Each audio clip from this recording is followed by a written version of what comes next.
right, hey everyone, I'm Rob, and I'm here with Rodney Mills at Rodney Mills Masterhouse, and we're here today to talk a little bit about how Rodney got started in music. We know him as a producer, engineer, and now mastering engineer, but we want to find out a little bit about how he got his start in music.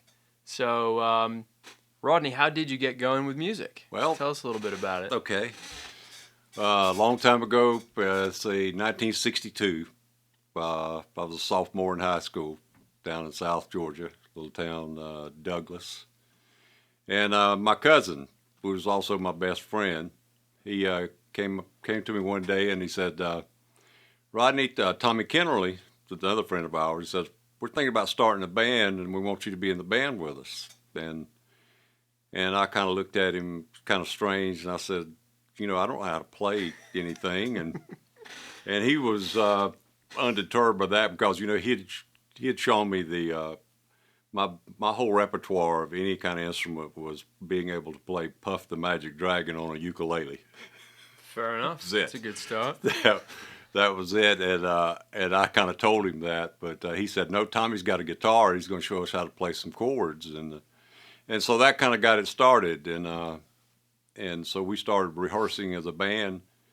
I say as a band, we were kind of like we didn't know whether we were going to be like a folk band or an electric band or exactly what we were going to do. Back in the early '60s, like that, there weren't too many bands per se that were, the Ventures, which was the instrumental band, and maybe I think the Beach Boys came out in '63 or something like that. But we kind of started in one thing. We rehearsed and we learned 6 songs. I remember All right. we rehearsed these things over and over and over. So Was Puff the Magic Dragon one well, of them? no, Puff the Magic Dragon got left by the wayside. But we had an opportunity to play at our church, and for kind of a captive audience because there's a lot of my family members there, and so we set up and everything and played those 6 songs for everybody, and they applauded and really just kind of like were super responsive to what we played. So we got through playing the 6 songs. We didn't know what else to do, so we played the 6 songs again. Oh, okay. And so I remember distinctly after we did that, and just going up get reinforcement from everybody, my Uncle Olin, came to us and he said how much he enjoyed it and everything, and he took out his wallet and he gave us $5 a piece. All right. And it's kind of like, I think that, so it went from an idea of just being a band to just something to do, that with the idea that you could actually, people would actually pay you money to do this, and it was kind of like maybe set off a little bit of a light bulb in our heads, and so we decided to get a little bit more serious about it. And so the band, the only band I ever played in, started my sophomore year, and then I played for the next 7.5 years in that band. And were you playing guitar or bass? Well, what happened to begin with was we all kind of learned guitar chords, some guitar chords and stuff like that. And so it came a time and said, well, we need to break this up, because everybody can't play guitar. Someone's got to play bass. Somebody's got to play bass. And it's kind of like, kind of knowing what my musician skills kind of were and were maybe going to be. I said, bass has got 4 strings. You only play one note at a time. So I said, I'll go for the bass. I'll go for the bass. And it kind of worked out. That was the way it should have gone. That I should not have stayed with guitar and everything. But bass, I can't say I was totally comfortable with it, but the most comfortable with it. And we certainly had a extraordinary time playing together through the 60s. As a band and everything, because we started off learning all kind of material, instrumental, old R&B, soul music, contemporary songs of the day and everything, and So no particular style. It's just whatever you enjoyed. whatever we enjoyed and stuff. We kind of played there a little bit. I don't know if we had a style, but I attribute it. We had our own style because I never was good enough about picking out the exact bass part that the bass player played on the records. So I would kind of improvise, and because I kind of wrote that off as, well, this is the way I I want to play it. So, Yeah.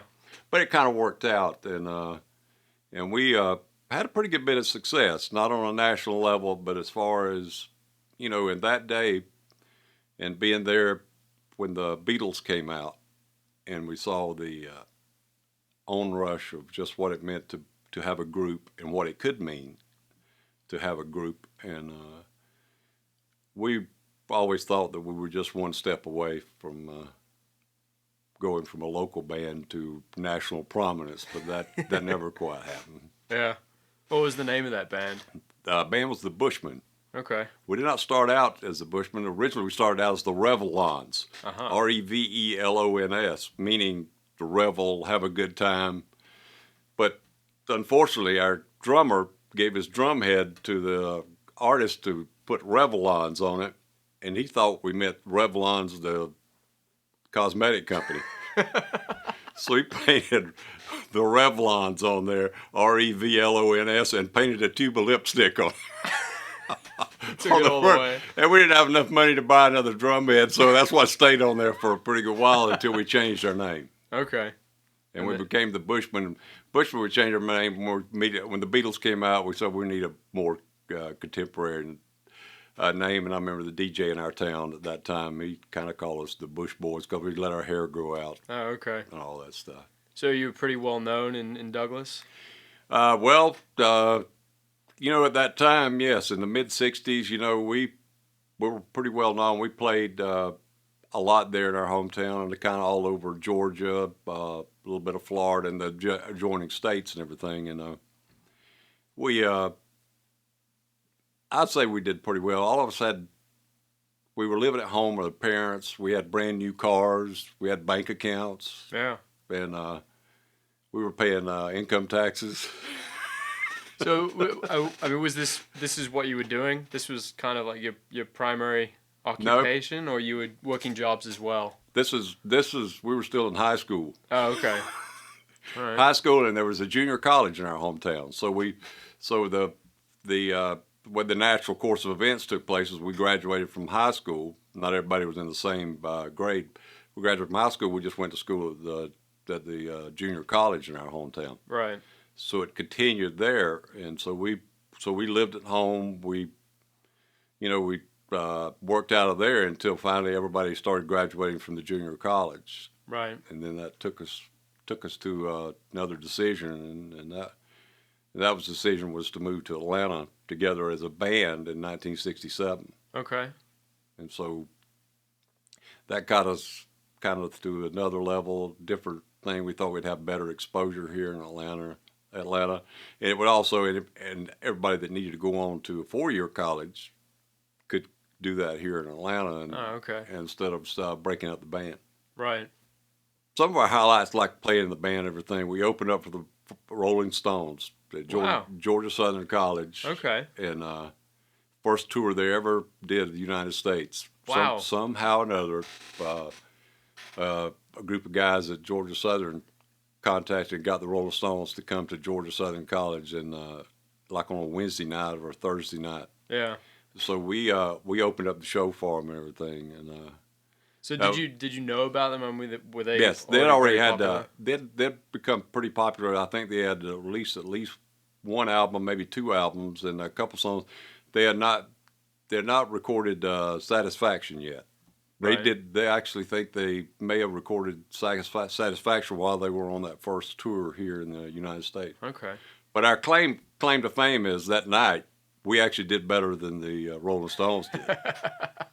We played really well, and the crowd was a packed gymnasium, and they really just had extraordinary reaction to us and everything. The Rolling Stones, they got slightly inebriated before they went on stage that night, but they just didn't sound all that great, and the crowd was kind of like they couldn't decide whether they really liked them all that much, and so ever since then, I say that was the night we kind of blew away the Rolling Stones. But I always tell people, the next time I saw the Rolling Stones, that Atlanta Rhythm Section was opening up for the Stones at the Gator Bowl for 80,000 people, and and the Bushmen had since gone by the wayside. So That one show didn't really have much of a bearing for no, them.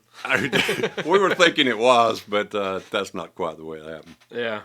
So once you moved to Atlanta, I mean, what happened then? Did you record up here or? Well, I tell you what, one of the reasons we moved to Atlanta, one of our friends and everything who was originally in the band, he had this idea that we'd come up to Atlanta, and there was a recording studio up here that was up for sale or lease and everything. So we decided that it would be a great idea for us to lease that recording studio and basically record the next huge album there was going to be. It would give us our own studio, and when in this decision of doing that and everything, I think I kind of had already gained a lot of enthusiasm for recording because we had done a little bit of recording from time to time, and so it was kind of like I thought it was just a great idea that, and so when we leased that recording studio, and really it was only for 6 months, and so we released the studio. I of course, bass player. I wanted to be the engineer. Right. That was going to be my part. We were going to start a record company, publishing company, booking agency, everything. And so my part was I wanted to be the engineer in the studio. Yeah. So that's kind of where it started. All right. Well, thanks for tuning in. That was a little brief look at kind of Rodney's musical beginnings, and we hope you'll join us next time. We're going to talk a little bit about how he got started engineering. Thanks for tuning in. I'm Rob Dyson, and of course, everyone knows Rodney Mills. Yeah. And thanks to David Blaine for being behind the camera. We really appreciate it. And we'll see you next time.